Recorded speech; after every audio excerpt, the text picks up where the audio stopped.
Hey there, Benheads. Producer Chris here. The Ben Jarofsky Show is 100% independent. Lots of ways you can help us out. You can go visit Ben's brand new website, thebenjarofskyshow.com, featured columns, podcasts. You can also follow the show on YouTube at Benny J Show.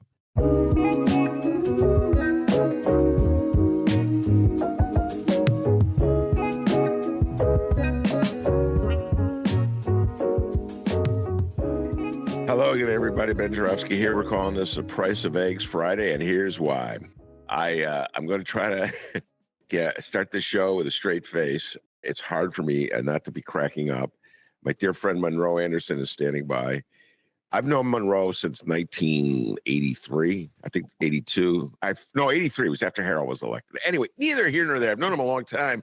I've never seen Monroe Anderson wearing a Bulls hat. He's wearing a Bulls hat. And it's not because, ladies and gentlemen, well, I don't know. I'll ask him why he's wearing a Bulls. I didn't even know he had a Bulls hat. He's wearing a Bulls hat. This has become an issue ever since Jesse Waters, who's got to be either the dumbest man on TV or is playing the dumbest man on TV. I don't know, ask Monroe his opinion. And is proof that there is affirmative action and DEI hiring for white people. Otherwise, I don't know how this guy keeps his job. He's so dumb. Asserted on TV that Garcia, who was deported, was kidnapped from the streets of Maryland and sent to a prison in El Salvador, must be a gang member because he was wearing a Bulls hat. And everybody knows that a Salvadorian who wears a Bulls hat is a gang member, which is so incredibly stupid. It's the dumbest thing I've ever heard about basketball since I read the Tribune's editorial last year about Caitlin Clark, which was, I thought, could never be topped for utter ignorance when it comes to basketball. I'm like, you know what, guys? Don't talk about basketball anymore. Stop it, okay? Bulls hats are just like one of the biggest selling hats throughout the world. It's got nothing to do with being a Bulls fan. It's explained this yesterday, so I'm not going to go into this again. But anyway, as a gag, DJ Nate put together a little clip of me showing off all my Bulls hats, and he dropped it on Instagram. And producer Chris tried to put it on YouTube, but apparently got kicked off because Fox is protecting Jesse Waters' copyright, I guess. Fox, why would you protect? I understand why you would protect it. You don't want anybody to see that idiocy. That's it. I get it. I understand. Zuckerberg, so anyway, what's that? Owns Instagram. Say that again. Yeah, I know. Zucky owns Instagram. Google owns YouTube. Yeah. And Chris was trying to put it on YouTube. It is on Instagram. So apparently Zuckerberg hasn't gotten around to taking it down yet. He's busy with his antitrust trial, Monroe. He's man, that's something I have to ask you. Trump's going after Zuckerberg, and he's keeping that antitrust case alive, which is, I guess he's waiting for some bigger payoff than the one he's already gotten from Zuckerberg before he orders the Justice Department to drop it. That's my only thought. I can't believe he actually believes in it. I trust. But anyway, so Monroe, in a sign of solidarity, dragged out a Bulls hat from somewhere in his house and put it on his head. I've never seen him wearing one. Maybe he's ready to come join me at some games next year. We'll see. Winning. Not where they just blew it, Monroe. What a front runner. Anyway, I started by saying the price of eggs. This kind of ties all together. So before Monroe and I came on the mic, I called him up to talk about what we're going to talk about, although I kind of knew what we were going to talk about. And in the background, his TV was on, and it was a Trump press conference live. I guess it was live or tape. Yeah, it was live. And we together listened to one of the most astounding displays of truthlessness. It was delivered. It was classic Trump. He was talking about on the eve of Easter how the price of eggs is down 87%. Okay, that's what he said. And I go, Monroe, did I hear that right? Did he say 87%? Monroe replayed it. Yes, he said, I heard it. 87%, folks. Just think about that. That would mean the price of eggs is like $1 a dozen. I want someone to show me any store in America where you can get a carton of eggs for $1. Good God. And here's the thing, Monroe pointed this out. When he lies about what a judge said in the Abrego Garcia case, that confused most Americans, barely paying attention. You get what I'm saying? You got to like do something proactive, like read a newspaper or watch TV news, legitimate news, not like Fox News, but like real news. Okay. You have to like be proactive more than most American voters are willing to be. I'm allowed to shame voters when Monroe's on because he's old like me. So, but I won't do this with a younger guest. Anyway, so it's a little more proactive. You have to like read something. Okay, you have to engage your brain in something, and then he's lying. But when he lies about something that you have to go to a store and buy, he's basically giving you the middle finger, America. He's basically telling you, yeah, I could say absolutely anything to you, which defies all reality, and you're going to swallow it. And if you're not going to swallow it, I don't care, because then we call it trolling. That's called trolling. You get someone like Monroe or Ben upset, or Chris or Nate or whoever, you get them upset. That's trolling. And then that means the people that support him are happy because they don't really care about the price of eggs. It's really, I've never seen a politician get away with this. And I've watched a lot. We'll put on Monroe, and he's watched a lot too. He's worked for some. I'm just thinking about this. Monroe Anderson was a press secretary for Eugene Sawyer back in the late 80s. Mayor Eugene Sawyer, youngster, city of Chicago. I can't imagine Eugene Sawyer so blatantly lying about something that everybody knows is a lie. And I'll tell you what, it really does upset the practices of the past. If you recall, in the aftermath of the election, I had a learned conversation, learned in quotes, ironic use of word, with a couple liberals I know from the bowling alley who insisted, I guess they heard this on NPR, that Harris lost because of the price of eggs. That's what they told me, ladies and gentlemen. And I go, you're kidding me, right? You actually believe that? And they swore up and down they believed it. And they said, Ben, people know what they're paying. This was their big point. People know what they're paying when they go to the store. You can't hide that from them. And I'm like, okay, liberals, you still believe that? Trump just goes 87%. It's $1 a carton. That's how much eggs cost in the And he said gasoline in 3 states was now less than $2 a gallon. That is wow. That's so deep, man. Did he mention the states, or did he just say 3 states? I said 3 states. I think he said $1.98 a gallon or something. Yeah. But he didn't mention which states they were. No. Put that in the some people say category. Oh, my goodness, Monroe. So much to follow up on. I guess I'll start with the blatant lying by Donald Trump. His just effortless lying. 87% says it out there. Down 87%. He's going to get away with it, Monroe. He's just getting away with it with the red hats. That's why I'm wearing my red hat. The Red Bulls hat. Yeah, right. This is a tribute to the president. Bulls hat, MAGA hat, it doesn't matter. It's red, right? That's how Trump would classify it. A red hat is a red hat. Okay. And actually, they're caps, but who wants to be so technical? That is correct. Although a cap is technically a hat, isn't it? I don't know. Let's not have that conversation. That's like a 5-minute conversation we could go down. Right. So, by the way, Chris, if you could take a picture of Monroe with that hat, I would appreciate it. I'll put that on my website, Monroe wearing that hat. I don't know if I'll ever see it again, Monroe wearing a Bulls hat. Because, the Bulls are struggling now. Monroe doesn't usually jump on bandwagons of teams that are struggling. Right. Except to waste on losers. Actually, you know what? I meant that. He's a huge Bears fan. You're pretty loyal to those Bears, Monroe. I hate to say, you're a little like to the Bears what I am to the Bulls, except you don't go to games. Yeah. Every Sunday you're watching those Bears. Yeah, so. It's only 18 weeks out of my life. Weekends out of my life. Valid point. Books are bad today, tomorrow, next week, week after, and they're Well, losing. And I you're losing. Oh, get that. So, all right, Monroe. So, how realistic, in your humble opinion, is it for Donald Trump to expect that he could say the price of eggs is down 87% and get away with it?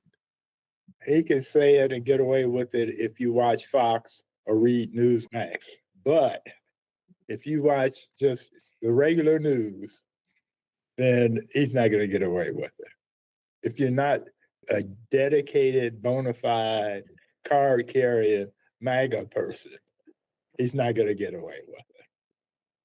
Or if you don't, if you're so rich, you're one of these billionaires that have people cook your meals for you, and you never go into a grocery store, he can get away with it. But those of us who are just regular, everyday Americans, we know how much eggs cost. Yeah. And unless Chicago is an overpriced market for some reason, last time I went, they were about $8 Well, they vary in price from store to store, and sometimes there's a sale, and I've seen it as low as somewhere in the fives. Yeah. But I looked it up right before we went online. For what it's worth, the latest story that AP did, of course, MAGA doesn't believe anything in AP anymore, is that the average price of eggs throughout the country. Here's the lead. U.S. egg prices increased last month to reach a new record high of $6.23 per dozen, despite President Trump's predictions. A drop in wholesale prices and no egg farms having bird flu outbreaks. The increase reported Thursday in the Consumer Price Index means consumers and businesses that rely on eggs might not get much immediate relief. Demand for eggs is typically elevated until after Easter, which falls on April 20th. And I just yesterday went out for breakfast with a friend, and they added, my friend JC, Jim Coogan, shout out Jim Coogan. They added an extra price to cost of the eggs we got because it's so expensive. So they're still doing that in restaurants. So it's just absolutely absurd. Do you think this changes policy? Can any Democrat even pretend to do what Donald Trump is doing? No. The Democrats get punished for telling the truth. So they definitely don't get away with telling a lie. Wow, man. The other bit of lying that Donald Trump's people have been emitting for the last, week has to do with Brago Garcia, the Maryland man who was kidnapped and then sent to prison in El Salvador. And I think I said this yesterday, Monroe, when I was talking to Jack White. This reminds me so much of the months leading up to January 6th, and then really after January 6th as well, the way that Donald Trump and his allies treated the election, the Biden election, the follow me in this. They would go into court in their attempts to overturn the election, which Biden clearly won, and they would allege that all these improprieties had occurred, so that the election results were fraudulent. And the judges in all these cases throughout the country, various states, asked the lawyers for Trump to present some evidence, any evidence to support their claims, and they had none. And so almost in every case, they got thrown out. So and the judges would... One in Pennsylvania, it was 63, and the one in Pennsylvania got thrown out for some technical reason, not because they found it. Was it in Pennsylvania? They found one incident, but it was a Trump person that was violating the. Yeah, it was a Trump person. Yeah, I think it was Pennsylvania, and then they kept asserting it anyway. Right. So in other words, they just would lie. Right. The judges would throw them out because judges play by rules, And one of the rules is you have to provide evidence to the assertions you make. You can't just make an assertion and have the judge rule on it. They were incapable of providing evidence because the evidence didn't exist. Yeah, they were making it up. They were just making it up. Giuliani, the whole crew. And eventually their efforts to bring down the election and install Donald Trump for a second term failed, and Biden was sworn in. The difference between then and now is that then Donald Trump was on his way out of office, having been defeated by Joe Biden. Now, thank you, American people, he's at the start of a 4-year term.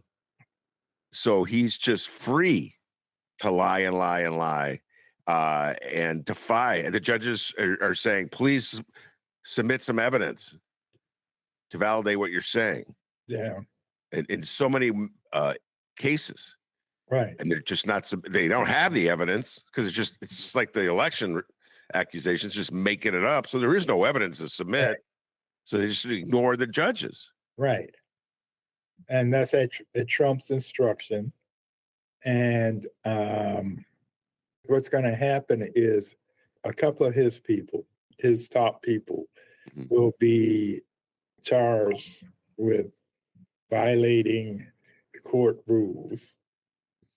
And then he thinks he's going to be able to do some presidential decree and clear them. But I don't think that's going to happen. I don't think he's going to be able to clear them. You know, if, for example, if a couple of his lawyers get their licenses revoked, no presidential decree can give you the bar association does that. Yeah. Well, I don't know where we're going with this right now. David French wrote an excellent column in the New York Times, I think it was 2 days ago. And he's a conservative columnist, folks. You should know this. But he's a constitutional lawyer, and he's viewing this, what Trump is doing, for what it is, which is a blatant violation of the Constitution and the essential rights that we all have in this country. And he says this is the most serious constitutional crisis that we faced in this country, probably since the Civil War. And it's going to come to the Supreme Court. And he said, this is a very excellent point. He said, he listed the 3 worst rulings that the Supreme Court had made in its long history. And the point being that if the Supremes rule with Trump on the issue of Garcia's imprisonment in El Salvador, then that will probably be the 4th worst ruling in the history of the Supreme Court. Do you see, Monroe, the Supremes ruling with Trump on this? No. I see Alito and Thomas voting with it, but that's it, over and out. I mean, it's so clear and so anti-American, and we have been conditioned over 250 years about due process. And it's sort of one of the cornerstones to the Constitution, and so no. You know, Clarence Thomas and Justice Alito will find some kind of way to distort the meaning where it's okay to do this, round up people without due process, and that's what this suit is about. It's a process, a technical decision the court is making. It's not about Garcia and whether he in fact is a MS member or not. It doesn't matter. Yeah. He and all these other people, according to the way it's supposed to work in America, you have to prove something first before you charge them. Not just say, well, that's a tattoo that looks like it belongs to a gang member, or that's a red hat. It looks like it belongs to a gang member. Yeah. Or she was walking down the street looking very Hispanic to me. So we decided she might be a gang member. So Oh we my God. got her off the street. I've heard of being arrested for walking black, but I've Yeah, never heard about right, yeah, while right, black, but I've never heard of arrested while walking while Hispanic. right. Donald Trump. Welcome to our world, Hispanics. Yeah. Welcome. That's why we didn't vote for her. That's true. The trophy for best voting, once again, it goes to black people. They've Right, dominated that field.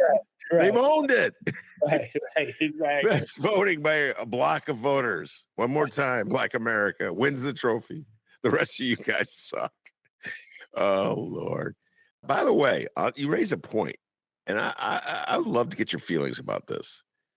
So when there was the big rally a couple Saturdays ago, Yeah, I would be getting messages. I'd see messages on Facebook. People sent it to me. I'm not really on Facebook anymore, but Instagram, where black people were saying, let the white people do this. I don't know if you saw that. Let the white people do this. Because if we join that march, we're going to get arrested. Whereas they could go and march against Trump, and Trump will not arrest them. And I know you didn't subscribe to that theory, or if you did, even if you did, you swallowed it and marched anyway. right. Because you sent me that. I didn't subscribe to that theory because there were too many white people out there. And the thing is, they don't like to display their racism in front of other white people because they worry that white people might say, hey, they were telling the truth with that. They begin discriminated against for protesting while black. We saw it with our own eyes. Yeah. They standing right next to me. And my side said, fuck Trump. And his said, wow. Oh my God. So yeah. Kill the dictator or something. And they didn't arrest the white guy standing next to me, but they snatched me out of the crowd. So they, with the March on Selma, when a bunch of white ministers and people got added to the march, Yeah. the sheriffs put their batons away. Yeah, well, they did kill that one minister. I just got a blanket on his name. May rest in peace from from Boston. Just thinking about the Selma March. There's an excellent book. I think I urge you to read it, Monroe. 54 Miles, a novel about the March to Selma. Yeah. And Leonard Pitts wrote it. It's a really great novel. And I urge everybody to read it. One of the, in my opinion, the outstanding reads I had last year. But he paid tribute to that minister, white man. They just beat the crap out of him because he was with black people. Yeah. You know what I'm saying? Like, oh, this mother, But which day was this? Day 1 or day 2 or 3? No, this was before the. This was in the middle after the assault on the Edmund Pettus Bridge, and the energy was building for a second march or a march to Selma. Actually, to do the march to confront the troopers at the bridge and then march to Selma. Yeah. To double down, if you will. Yeah. And by the way, we're not allowed to talk about this, Monroe. We could get thrown in jail and sent to El Salvador because we're discussing racism, America's racist past. And Donald Trump has outlawed that. You know that, don't you? So I know. DEI. DEI, we're not allowed to talk about this. And DEI really stands for integration. Right, exactly. But the DEI is like, we don't want to talk about integration. We don't want integration. Yeah. We want to pretend like black people don't exist, haven't existed, and a great bedtime story that we like to tell our children about race relations in this country. It's almost like Goldilocks and the Three Bears or something. Yeah.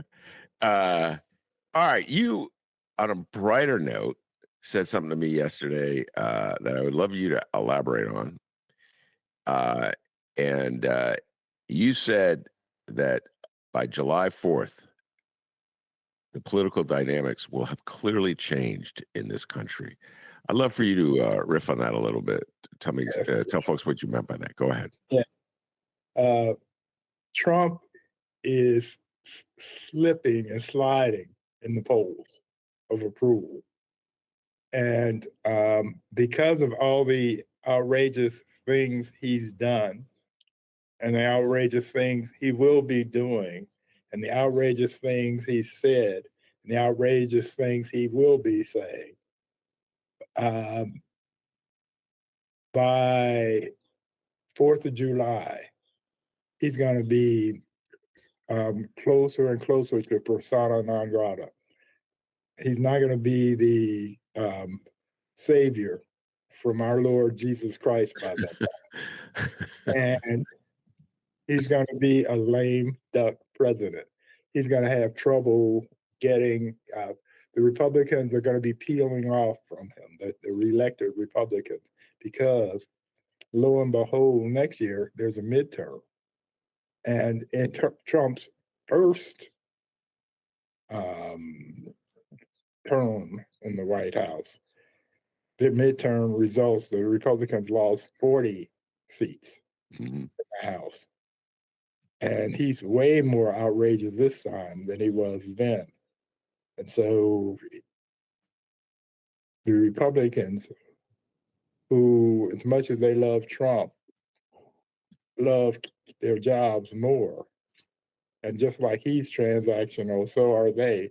And so they won't be voting for some of his craziest stuff anymore. They're going to start peeling off. And it's beginning. I mean, you see the cracks going right now. But as summer hits and those who love to be in the national parks, well, some of them like Yellowstone may be closed, for example, but those that will be open because Chainsaw Elon has cut all these jobs, then when nature calls in the natural park, the toilets are not going to be so clean. Some of them will have run out of toilet paper, and voters are not going to be happy about that. Yeah. I have a harder time sharing your optimism. I do note, I did that Senator Lisa Murkowski did an interview, or maybe, I don't know where, I saw the footage on the news. Right. And so I can't remember where she was when she made these comments. It could have been a meeting with constituents. Yeah, it was in public. It was in public. Yeah, she was because in public. Lots of Republicans are telling Democrats and Republicans what a crazy asshole Trump is. Yeah. But they say it in passing. And then when it's time to get before Mike, it's, oh yeah, his tariffs are going to really work out in the long run. You just got to give them a little time. Yeah.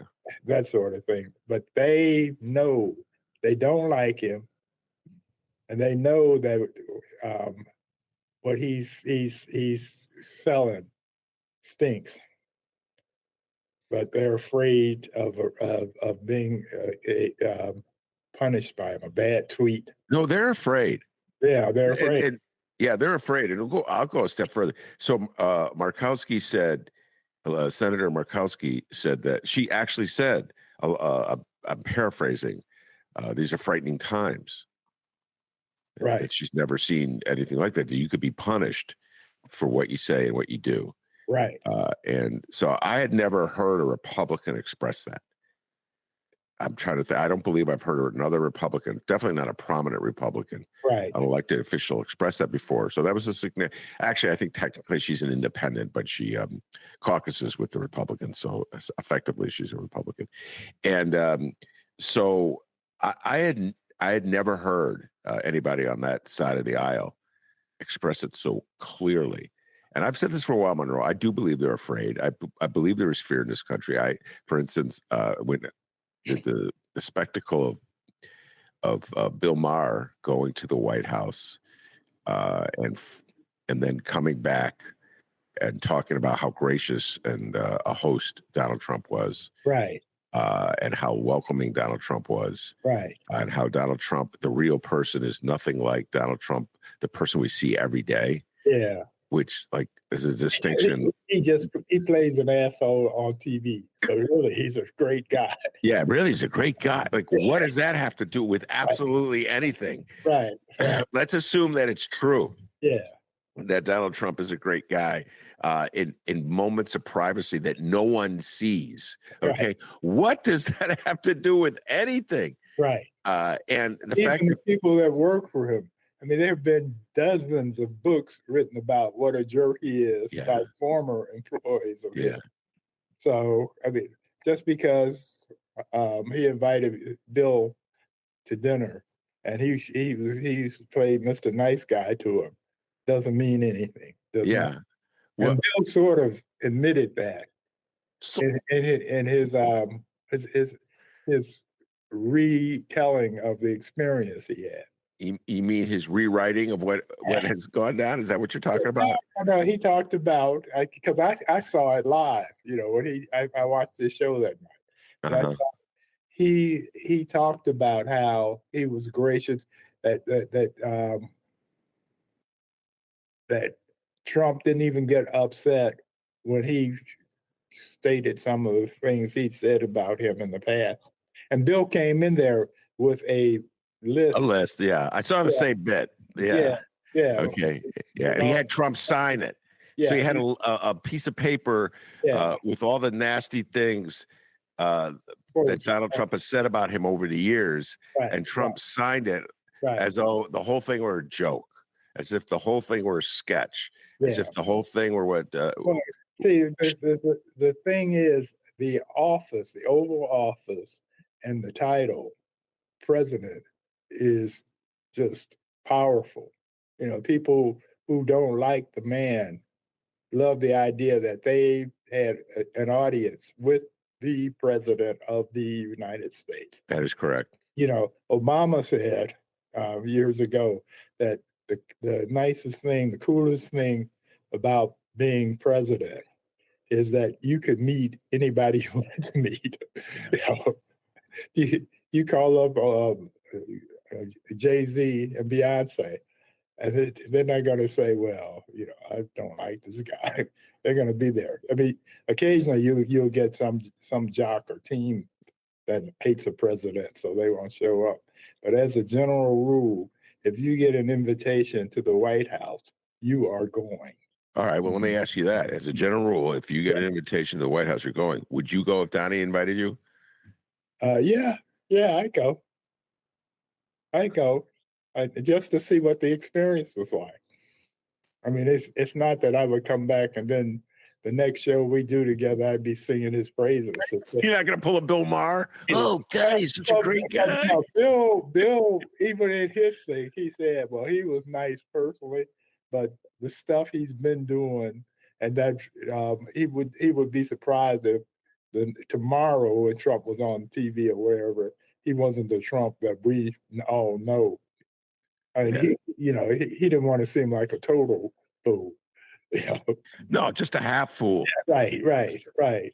I mean, Monroe, you're doing a good job of trying to defend Bill Maher. I appreciate that. Right. Bill Maher, you have a friend in Monroe. I don't like the direction. I used to be a big fan of his, but he's gotten to be way too central for me. Yeah. I think he's scared. I think he went because he's scared. He'll never admit it, but it's a frightening time. Yeah, it's Donald Trump's time. Yeah, threatening everybody. Yeah, no, he went because Trump is the president. He was pissed off the longest because he gave Obama $1 million. He contributed $1 million to Obama. That is correct. And couldn't even get Obama to come up on his show. Didn't he do an interview with Obama? I recall an interview. I don't think it was on the set. You're right. Right. That was at the end. Very close to the end. And Obama finally showed up. All right, Billy. For weeks. I mean, months. I mean, years. Years. He'd been trying for years to get Obama to come on his show. Yeah. Well, I Yeah, think he's scared. So I feel he's scared. I feel that there's a lot of fear in this country. I think Lisa Markowski is honest about it, and yeah, Bill Maher is covering it up. yeah, no, And I, so I yeah, have a lot of guests who come on the show, yeah, Monroe, and they'll make sort of gallows humor yeah, about you're not one of them, by the way. yeah, Monroe Anderson has never. He's from Gary, ladies and gentlemen. They grow him tough in Gary. Have never made this kind of joke, but I'm not naming names. People come on. Well, maybe I don't know if I should say X, Y, Z. What do you think, Ben? I go, well, we're kind of low on the food chain. I think for Donald Trump to be, but you never know. yeah, You never know. yeah. We might be a twig on the bottom of the forest.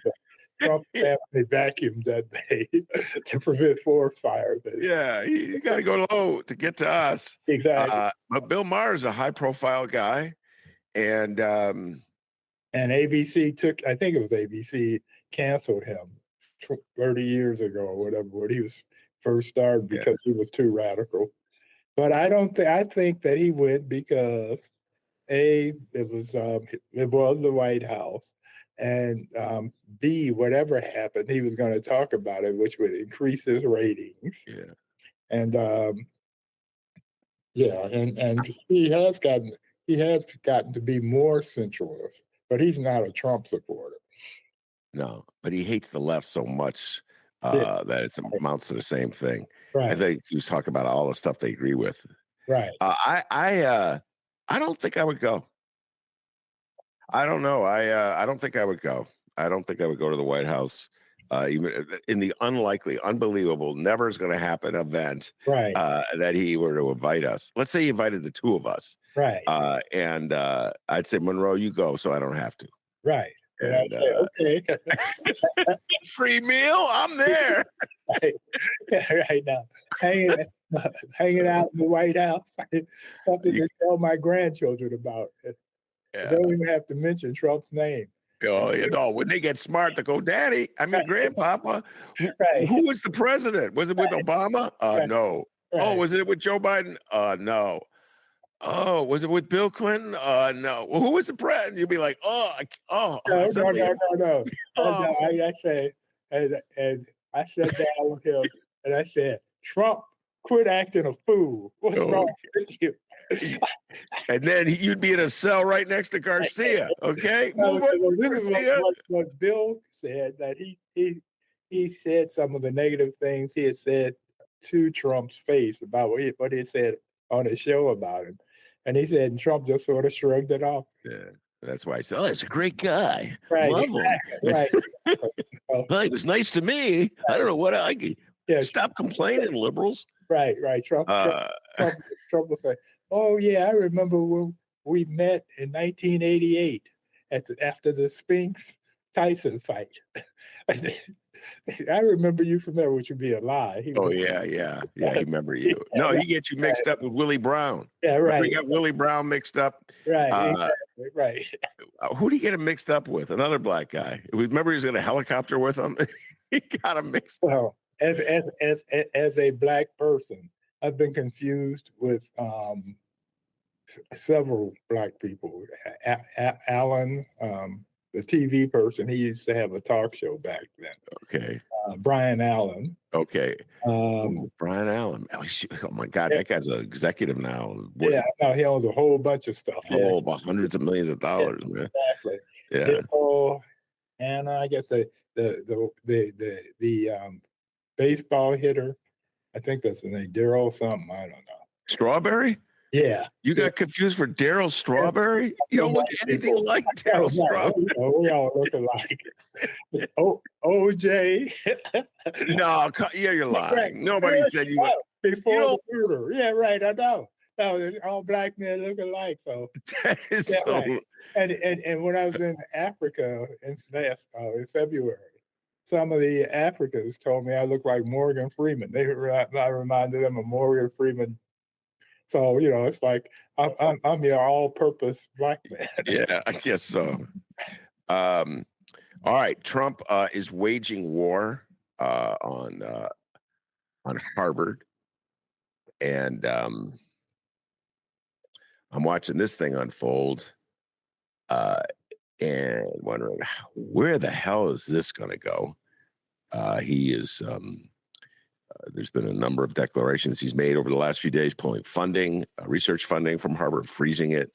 A threat today before we went on the mic to not allow international students to go to Harvard. And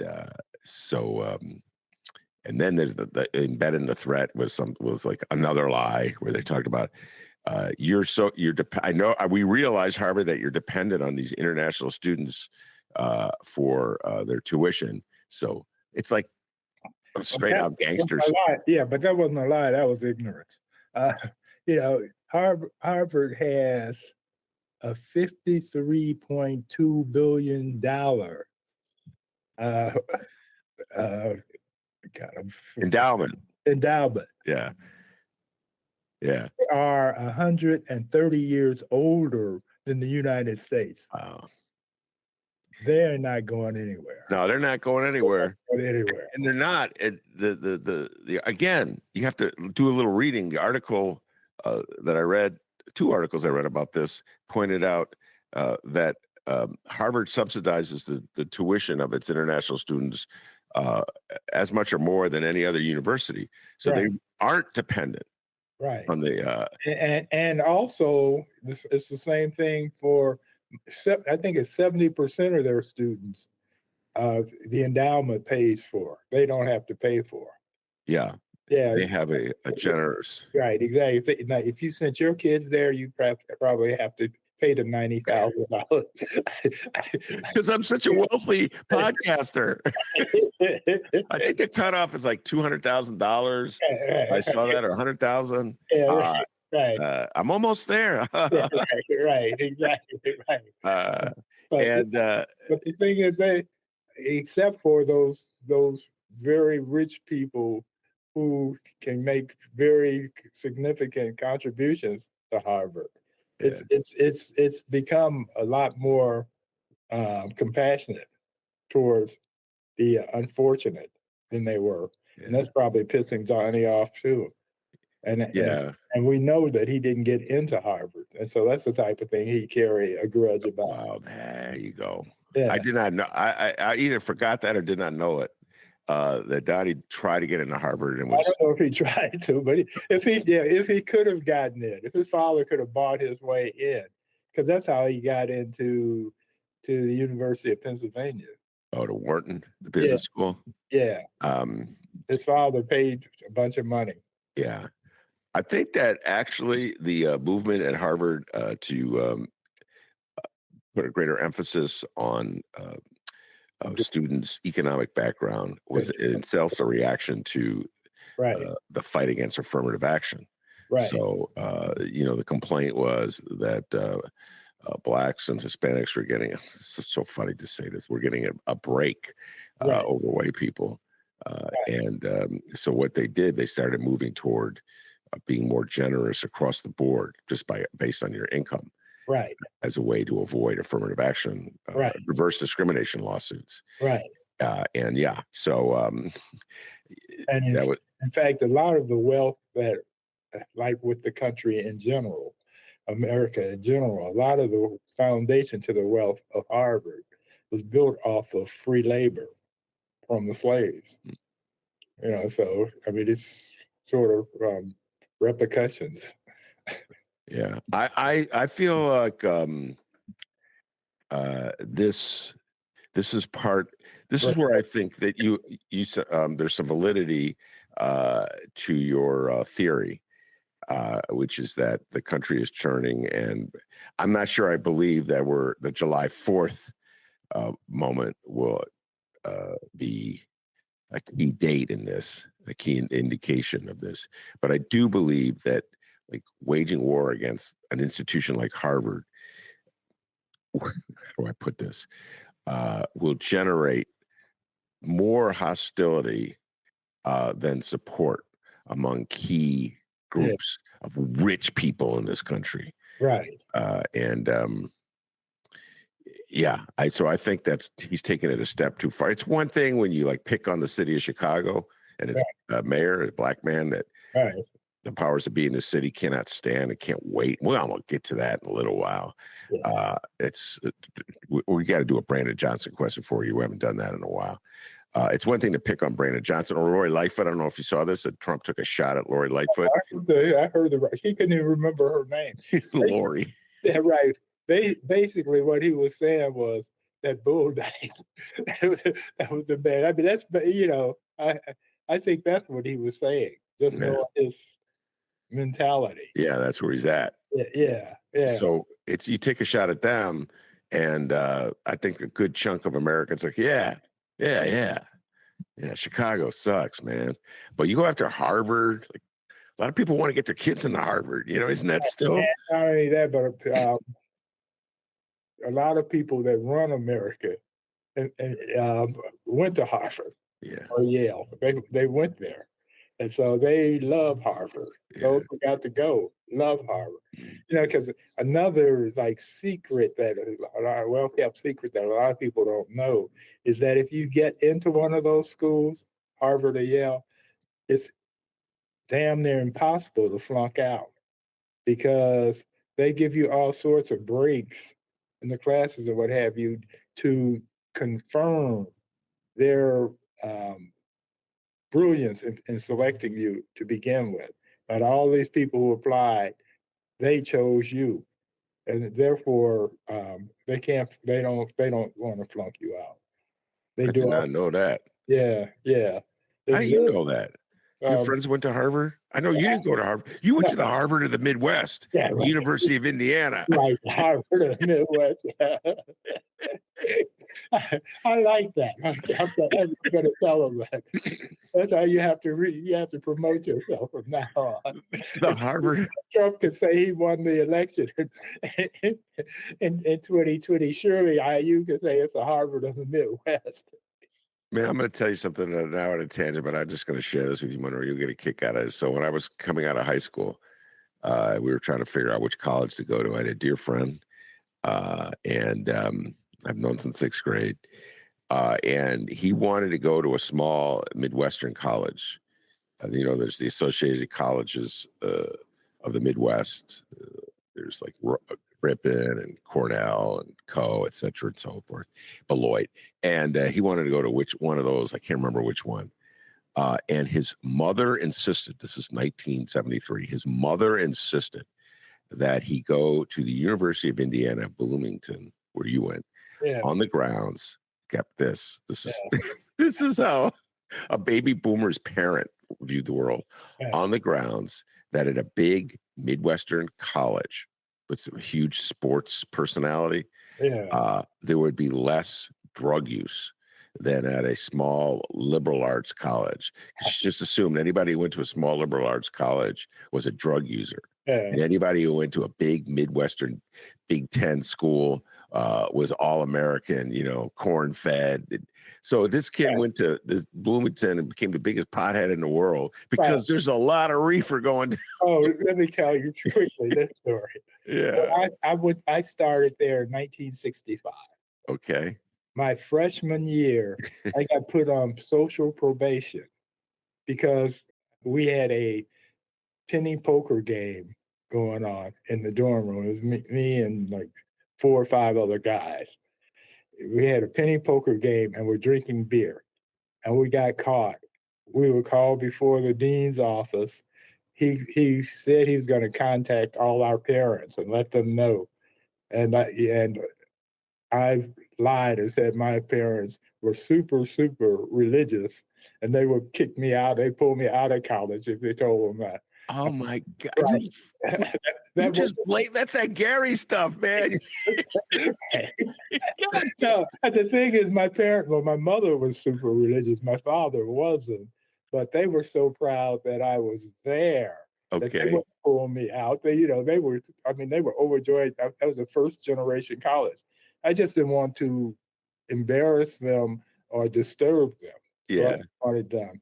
Okay, anyway, if we get put on probation, the next year, the whole marijuana and LSD rage hit. And you could walk down the halls and get high, a contact high. I know. And they didn't report it because they didn't want a bad reputation. They didn't want the parents knowing that their kids were getting high. Okay. And so, Wow. So that's funny. That is funny, man. And I got to tell you, see, when you've told me first you lied, that quickness, that ability, that's street. So let me tell you. So back at Evanston High School, I once got in a squabble with a kid in the library, and we were sent to the office. Okay. Yeah. And this kid was a lot more street than I was, a lot sharper. Yeah. You know, the rumor was that his father was a gangster. I don't know if it's true or not, but that was the rumor. Okay. Yeah. And because they were like some kind of gangsterish type of kids, you know what I mean? That the rumor would be, oh, that guy's in the mob. You know what I mean? His dad's in the mob. Yeah. Be nice to him. Right. So we're sitting in the office waiting to be called in to meet the assistant principal, the guy in charge of discipline. This kid turns to me, Monroe. Kids don't remember, freshman. And he puts out his hand. He goes, look, let's bury this. Let's get our story straight before we go in there. I mean, the concept of getting your story straight, like it was like a mobster movie, you know? Right. Let's get our story. Right. I'm like, this dude is so far ahead of me, you know? And so you would have taken me, man, if I knew you back when you were 18. I wasn't a big liar. I'm not a polished liar now, but sometimes lying is the mother of necessity. Well, isn't that fibbing? I mean, there's lies. Yeah, right, exactly. Donald Trump saying the price of eggs has gone down 87%. And then there's like, oh, that's a beautiful dress you're wearing, you know, or it's a nice dress. Yeah, right. By the way, I just want to give a shout out to listener Frank before we move on to the final topic of the day. He sent me this. I didn't tell you about this, Monroe. This is hilarious, man. This was put out by the White House. And so it shows a picture of the Senator Van Hollen from Maryland, who met with Brago Garcia in El Salvador. I guess apparently they met in a hotel. He was let out of prison long enough to meet with the senator, and they went back to prison. Yeah. Interestingly enough, he's wearing a baseball cap, but it's not a Bulls cap. Right. It's a Kansas City Chiefs cap. Okay. So I don't know where he got that, but maybe it's. I think what they gave him his clothes took him out of the prison whites and gave him his clothes that he was arrested in. Then so he was probably wearing a Kansas City Chiefs. Exactly. Hey, Jesse Waters. Right. He probably, because. Yeah. And Mahomes and his wife are supporters of Trump. Come on, Mahomes, get it together, Patrick Mahomes. Right. So the headline in the New York Times is Senator meets with wrongly deported Maryland man in El Salvador. And the way they did this, the White House scratched out wrongly and scratched out Maryland man. And so it reads, Senator meets with deported, and they wrote in MS-13 illegal alien in El Salvador. Right. And they wrote, who's never coming back. Right. I've never seen such lawlessness on the part of our presidency. I think the president of El Salvador did that, who's never coming back, because he was quoted as saying that. Yeah. What he said was, which was interesting, he said that Garcia was having a margarita and a talk at beautiful tropical El Salvador, something to that effect. He made it into a vacation resort. Yeah, and that he was having what he was doing was making fun. Yeah, he's mocking it. Yeah, right, exactly. He was mocking it, and the president. And it was a PR move on his behalf. That guy, that guy is, in case you didn't know this, is the coolest dictator. Yeah, I read the same newspapers you do. Yeah, exactly. Right. President Bukele and Bill Maher sucking up to Trump. Okay, it's pretty obvious. Right. But this guy, he really sucking up to Trump. Yeah, he wants to be. He wants that distinction. Is that these other dictators are boring and old school. He's the new cool dictator. So he could have a margarita. It wasn't. I would have liked to have seen proof that it was a margarita. I'm sure it wasn't that. All right, we're going to close down with this. Letitia James, the Attorney General in New York, is talking about investigating Trump for manipulating the stock market. Or was it last week? Lost track of time, Monroe. Yeah. And that's the one where the stock market crashed after Donnie announced Liberation Day, and he was slapping tariffs on every country in the world. Right. And the stock market fell. And then a few days later, Donnie released a statement on his social media platform all up to the lines of like, good day to buy. And then he announced shortly thereafter that he was suspending the tariffs, which caused the stock market to suddenly have a one-day rally. Right. An amazing rally. Yeah. An amazing rally for one day. Right. So if you had purchased at the time that Donnie said to purchase, you would get stock when it was low. Right. And then if you had the wherewithal to sell at the close or right before the close, you would have made a nifty profit. You would have bought low and sold high. Right. And then, of course, the next day, the market lost most of its gains. Over the last few days, it's lost most of its gains. Yeah. As investors try to figure out where we're going with the tariffs and what the state of the economy is. We're on the verge of experiencing stagnation. Something we haven't experienced since the 70s. That is correct. Yeah. That was the 70s. And the lesson, this is like another lesson. This is another lesson that Donald Trump is defying. So the lesson from stagnation that Jimmy Carter learned was that's the kiss of death, politically speaking. Right. They helped usher in Ronald Reagan. Yeah. Ronald Reagan did everything he could. Every president since then has done what they could, working in concert with the Federal Reserve to manipulate the economy and just to avoid inflation. We just saw Joe Biden do the same thing last year. Successfully, by the way, more or less. We had a soft landing until Trump. Yes, we were the other world. Our economy was. So, how serious do you take it? Do you think? How serious do you take these accusations that are all over the internet that Donnie was setting this up to manipulate the market to make some big money on buying and selling? What do you think? As Mitt Romney once said, I bet $10,000. That's what he was doing, and that's what happened. Wow! So because my meager portfolio went up $63,000 that day. That day, which has never happened before. And if it's okay with me if it happens again, but you buy another Bulls hat. Yeah, right. But then it fell. Yes. It fell. It did 62,000. It fell. No, it didn't fall 63. It fell 26. Okay. But it's fallen since too. Yeah, it's down. Right, exactly. So now I'm almost back to being 100,000 down. Yeah. Right. No, it was a one-day shot. Exactly. And the only way to have profited off it,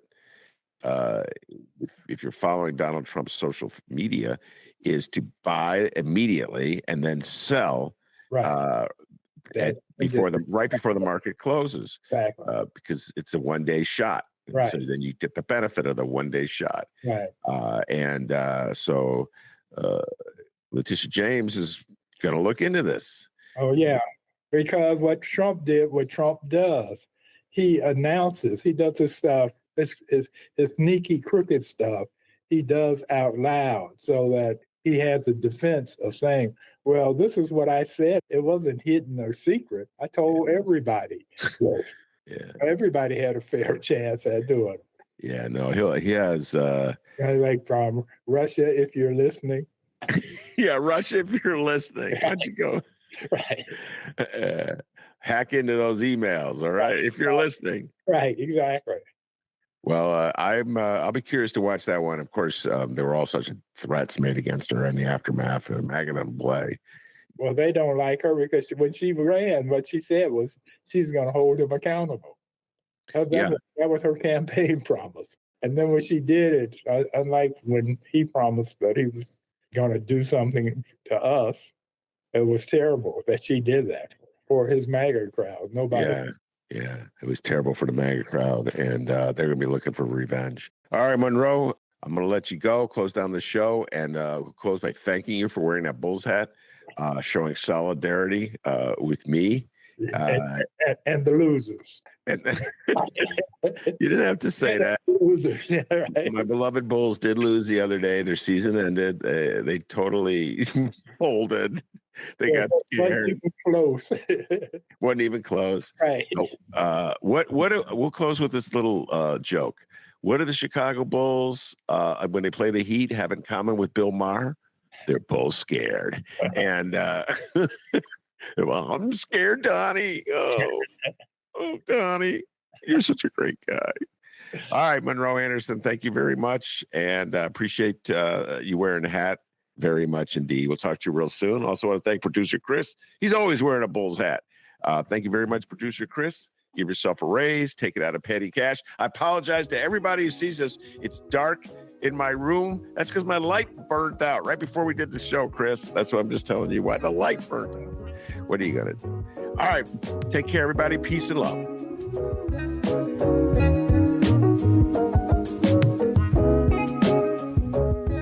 Thanks for listening to another episode of The Ben Joravsky Show. If you want to help the show, don't forget you can follow us on YouTube at Benny J Show. You can like the clips, like the shorts, watch the videos. It helps out. Once we get to a certain level, we might actually get a few dollars from YouTube. So that would be really nice, and it won't cost you a penny. Great way to help the show. Also, another free way you can help the show, go to the new website, thebenjoravskyshow.com.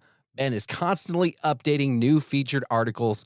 Podcasts are all up there. And if you want to throw in some change, well, the digital hat's there for you too. So make sure you check it out, thebenjoravskyshow.com.